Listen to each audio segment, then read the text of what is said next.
அனைவருக்கும் வணக்கம். முக்கியமாக இந்த கார்த்திகை மாதம் தமிழ் மக்களை பொறுத்தமட்டில் மிக முக்கியமான மாதம். ஒரு உணர்வு பூர்வமான விடயங்களை கொண்ட மாதம். அதாவது இந்த 21ஆம் தேதி தமிழ் மக்கள், முக்கியமாக வடகிழக்கைச் சேர்ந்தவர்கள், புலம்பெயர்ந்து வாழ்கின்றவர்கள் மாவீரர் வாரத்தை அனுஷ்டிக்கக்கூடிய ஒரு முக்கியமான காலகட்டத்தில் இந்த மரநடுகைக்கான ஒரு மாதமாக இருக்கின்றது. தமிழ் மக்களை பொறுத்தவரையில் இந்த மரநடுகையில் இந்த பனை மரத்தை நடவு செய்வதை அவர்கள் ஒரு முக்கியமான நிகழ்வாக, தன்னார்வலர்கள் உட்பட, புலம்பெயர்ந்த மக்கள் உட்பட, யுத்த கால பகுதியில் விடுதலை புலிகளின் பொருண்மைய மேம்பாட்டு நிறுவனத்தால் கூட பனை நடுகைக்கான பாரிய திட்டங்கள், கற்பகச்சோலை என்ற திட்டங்கள் அறிமுகப்படுத்தப்பட்டு 2010 10 கோடி பனைமரங்கள் என்ற இலக்கை வைத்து அந்த திட்டம் நடைமுறைப்படுத்தப்பட்டிருந்தது. அந்த காலகட்டத்தில் நடப்பட்ட பனைமரங்கள் பல இன்று பயன் தரும் நிலைக்கு வந்திருந்தாலும் பல கோடிக்கணக்கான பனைமரங்கள் உண்மையில் யுத்தத்தாலும் யுத்த தேவைகளுக்கான பதுங்கூலிகளை அமைப்பதற்கும் யுத்தத்துக்கு பின்னரான காலப்பகுதியில் அந்த அபிவிருத்தி திட்டங்களுக்காகவும் மரத்தேவைகளுக்காகவும் தொடர்ந்து அளிக்கப்பட்டு வந்திருக்கின்றன. ஆகவே எமது பனை அபிவிருத்தி சபை இந்த நடவடிக்கையில் கடந்த காலத்தில் விட்ட தவறுகளால் இந்த சபைக்கான நிதி அல்லது அனுமதி பனை நடுகைக்காக இல்லை. தன்னார்வலர்களால் மட்டும் இந்த திட்டம் முன்னெடுக்கப்பட்டிருக்கின்றது. நாங்கள் அவற்றை பாராமுகமாக இருக்க முடியாது. அவர்களை ஊக்கப்படுத்துவதற்கான திட்டங்களை முன்வைத்திருக்கின்றோம்.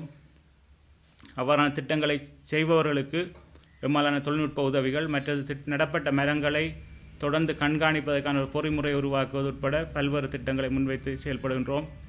இதுவரைக்கும் அவ்வாறான திட்டங்களை நடைமுறைப்படுத்தி இருப்பவர்களை ஒரு ஒழுங்குபடுத்தி அவர்களுக்கான கௌரவத்தை அளிப்பது நம்முடைய நோக்கமாக இருக்கின்றது. இந்த பனை மரத்தை பொறுத்தவரையில் பல திட்டங்களை நாங்கள் முன்வைக்கின்றோம். அதாவது முக்கியமாக இந்த மாதத்தை பொறுத்தவரையில் இந்த மீளவும் உருவாக்கணும். இந்த கற்பகச்சோலை திட்டத்தை மீளவும் உருவாக்கி அவ்வாறான கடந்த காலத்தில் செயல்பட்டவர்களுக்கு ஒரு பனை காவலர் என்ற விருதை வழங்குவதற்கான ஒரு திட்டத்தை முன்மொழிந்துள்ளோம். அதனை நடைமுறைப்படுத்த உள்ளோம். அதைவிட இந்த பாடசாலை சிறுவர்களுக்கான கற்பக செல்வம் என்கிற திட்டம், ஊடகவியலாளர்களுக்கான கற்பக ஓலை திட்டம், இந்த இளைஞர்களுக்கான பனை வீரன் என்ற விருது வழங்குகிற திட்டம், அதைவிட பனை ஏற்றுமதியாளர்களுக்கான ஒரு சந்திப்பொன்றை நாங்கள் எதிர்வரும் நாட்களில் ஏற்பாடு செய்திருக்கின்றோம். பனைகளுக்கான உண்மையான கணக்கெடுப்பில் இளம் பனைமரங்கள் தவிர்க்கப்படுவதும், அதாவது இளம் பனைமரங்கள் இன்று கூட வெட்டி அளிக்கப்படுவதும் சட்டவிரோதமாக நடைபெற்று கொண்டு வருகின்றது. அவற்றையெல்லாம் கட்டுப்படுத்துவதற்கான ஒரு டிஜிட்டல் முறையிலான ஒரு சென்சஸ் கணக்கெடுப்பு முறையை நாங்கள் அறிமுகப்படுத்தி இருக்கின்றோம். பனை வெட்டுவதற்கான நடைமுறைகளை நாங்கள் ஒரு ஆவணப்படுத்தி எதிர்காலத்தில் அந்த பனை வெட்டுவதற்கான முறையானது பனை நடவுக்கான ஒரு முறைதான். நாங்கள் வெட்டுவது என்பது நடவுக்கான ஒரு படியாகத்தான் நாங்கள் அடுத்த கட்ட நடவடிக்கைகள் பார்க்கின்றோம். அதற்கான படிவ முறைகளை நாங்கள் மாற்றம் செய்திருக்கின்றோம். இந்த பனை சம்பந்தமான கண்டுபிடிப்பாளர்களுக்கான விருதுகளை நாங்கள் வழங்க இருக்கின்றோம். கண்டுபிடிப்பாளர் ஊக்கப்படுத்துவதற்காக எமது பனை அபிவிருத்தி சபையும் பனை ஆராய்ச்சி நிலையமும் எப்போதும் திறந்த கதவுகளுடன் இருக்கும். அவர்களை வரவேற்க காத்திருக்கின்றோம். அடுத்ததாக திக்கம், பரணி, சங்கானை போன்ற இடங்கள் இருக்கிற வடிசாலைகள் மீள கூட்டுறவு அமைப்புகளிடம் கையளிக்கப்பட்டு உற்பத்திகளை மேற்கொள்வதற்கான நடவடிக்கை மேற்கொண்டிருக்கின்றோம்.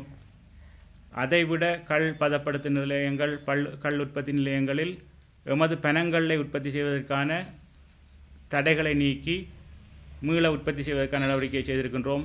தென்பகுதியிலிருந்து தென்னங்கள் வந்து விற்பனையாவதை தடுப்பதற்கான நடவடிக்கையை மேற்கொண்டிருக்கின்றோம். மிக முக்கியமான விடயம், இந்த பனைசார் உற்பத்திகளை செய்வதற்கான பயிற்சிகளை வழங்குவது மட்டும் இவ்வளவு காலம் நடைபெற்றிருந்தது. கள் உற்பத்திக்கான ஒரு பாடத்திட்டத்தை உருவாக்கி இருக்கின்றோம். அதாவது வொகேஷனல் ட்ரைனிங் இன்ஸ்டிடியூட்டில் வந்து NVQ லெவலில் ஒரு கள் செய்வதற்கான பதநீர் வளர்க்குவதற்கான பாடத்திட்டத்தை உருவாக்கி இருக்கின்றோம்.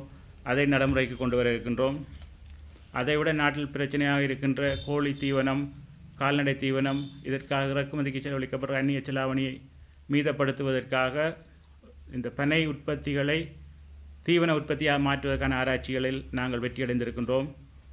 அதைவிட இந்த பனை நாரில், அதாவது பனை ஃபைபரில், பனங்கொட்டையில் இருக்கிற நாரில் ஆடைகளை தயாரிப்பதற்கான ஒரு தொழில்நுட்பத்தை நாங்கள் உட்புகுத்தி இருக்கின்றோம். அதாவது அடுத்ததாக இந்த மின்சார உற்பத்திக்கு பயோமாஸ் எலக்ட்ரிசிட்டி உற்பத்திக்காக பனை கழிவுப் பொருட்களை பாவித்து மின்சாரம் தயாரிப்பதற்கான வழிமுறை ஒன்றை நாங்கள் ஆராய்ந்து வருகின்றோம். மற்ற ஆராய்ச்சி திட்டங்களை வலுப்படுத்துவதற்கான பல்வேறு முயற்சிகளை எடுத்திருக்கின்றோம். முக்கியமாக இந்த பனை அபிவிருத்தி என்பது கூட்டுறவுத்துறையோடு பின்னி பிணைந்திருந்த ஒரு தொழில் முயற்சியாக இருந்தாலும் அந்த பனை அபிவிருத்தி சபையானது கடந்த காலத்தில் கூட்டுறவு சபையை தமது சில சட்டவிரோதமான அதாவது முறைகேடான விடயங்களுக்காக மட்டுமே பாவித்து வந்திருந்தது. இனி அவ்வாறு அந்த நிலைமை இருக்காது. கூட்டுறவுத்துறையும் பனை அபிவிருத்தி சபையும் ஒரு கூட்டு குழு ஒன்று நியமிக்கப்பட்டு முகாமைத்துவம் செய்வதற்கான ஏற்பாடுகளை வடமாகாண கூட்டுறவு செயலாளருடன் கதைத்து அதற்கான நடைமுறையை செய்திருக்கின்றோம். கூட்டுறவு அமைப்புகளை முக்கியமாக வலுப்படுத்த இருக்கின்றோம். பனை சார்ந்த அறிவுகளை பல்வேறு மட்டங்களிலும் திரட்டி அவற்றை ஒருங்கிணைத்து அவற்றை மக்களுக்கு பயன்படக்கூடியவாறு, அதாவது அந்த உற்பத்திகள், கண்டுபிடிப்புகள், ஆராய்ச்சிகள் வந்து அடிமட்ட மக்களுக்கும் பாடசாலை மாணவர்கள் மத்தியிலும் சென்று உற்பத்தி துறையாக மாறுவதற்கான முயற்சிகள் எடுத்திருக்கின்றோம். உண்மையில் இந்த பனைக்கும் தமிழனுக்கும் ஒரே நிலைமையாகத்தான் இருக்குது. அப்படி என்றால் இருந்த இடத்துல வாழ முடியாத நிலைமை இருக்குது, போன இடத்துல வாழக்கூடிய ஒரு சூழ்நிலை இருக்குது. பனையும் இன்றைக்கு இந்த இலங்கை தீவுக்குள்ளே பெரிய சிக்கல் பட்டு கொண்டிருந்தாலும் அது போன இடம் தென்கிழக்காசிய நாடுகளில் அது உயர்ந்த கௌரவம் அளிக்கப்பட்டிருக்கின்றது. தாய்லாந்து மன்னருடைய ராஜ உணவு ரோயல் ஃபுட்டில் முதலாவது உணவு பனம் பழத்தில் செய்யப்பட்ட உணவாக இருக்கின்றது. அவ்வாறான சூழ்நிலையில் நாங்கள் இங்கு பனை உணவு என்றால் பனங்காய் பணியாரம் என்ற மட்டும்தான் எப்பயும் காலங்காலமாக வந்து கொண்டிருக்கு. இதிலே ஒரு நவீன முறைகளை புகுத்தலாமா, இல்லை பாரம்பரியமான நம்முடைய அறிவை மேம்படுத்தலாமா என்ற சிந்தனைகள், அதுக்கான வழிமுறைகள், அதுக்கான நோக்கங்களை நிறைவேற்றக்கூடியவாறு நாங்கள் திட்டங்களை ஏற்படுத்தி இருக்கின்றோம். இதைவிட மிக முக்கியமான விடயம் இந்த பனை ஆர்வலர்களை ஒன்றிணைத்தல். சில தன்னார்வலர்கள் சுயமாக, அதாவது சுயம்புவாக இந்த வேலைகள் செய்து கொண்டிருக்கின்றார்கள். அவர்களை ஒருங்கிணைப்பதற்கான ஒரு பிளாட்ஃபார்ம் உண்டு. அதாவது நம்முடைய தலைமைக்கு கீழே பணிப்பாளர் சபை ஆலோசனை குழுக்களாக அல்லது அவர்கள் தன்னார்வலர்களாக செயல்படுவதற்கான வழிமுறைகளை உருவாக்கி இருக்கின்றோம். விரைவில் அந்த வழிமுறைகள் கூடாக அவர்களுடைய திட்டங்களும் எமது சபையோடு இணைந்த நடவடிக்கையாக மேற்கொள்ளப்படும். மிக முக்கியமான ஒரு செய்தியை இங்கு நான் சொல்ல விரும்புகின்றேன். எதிர்வரும் ஞாயிற்றுக்கிழமை பிற்பகல் 2 மணிக்கு பனைசார் ஏற்றுமதியாளருக்கான கூட்டம் யாழ்ப்பாணத்தில் நடைபெற உள்ளது. அதாவது ஜேகேஎஸ் ஹோட்டலில் நடைபெற உள்ளது. அதற்கான அறிவித்தல்கள் சகல பத்திரிகைகளிலும் நாங்கள் அனுப்ப இருக்கின்றோம். இதுவரை பல ஏற்றுமதியாளர்கள், ஆர்வலர்கள், ஏற்றுமதிக்கு விரும்புபவர்கள் மறைமுகமாக கையாளப்பட்டிருக்கின்றார்கள். அதாவது அவர்களுக்கான தகவல்கள் கொடுக்கப்படுவதில்லை.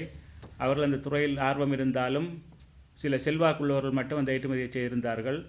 உலகெங்கிலும் வாழக்கூடிய எமது புலம்பெயர்ந்த உறவுகள் அந்தந்த நாடுகளில் இந்த பனை சாராயம், பனை உற்பத்திகள், கல், பனையில் உற்பத்தியாக்கக்கூடிய பல்வேறு குடிவகைகள் உற்பத்தி செய்யப்பட்டிருக்கின்றன. வொட்கா முதல் கொண்டு பிராண்டி, விஸ்கி, பல்வேறு பொருட்கள் இருக்கின்றன.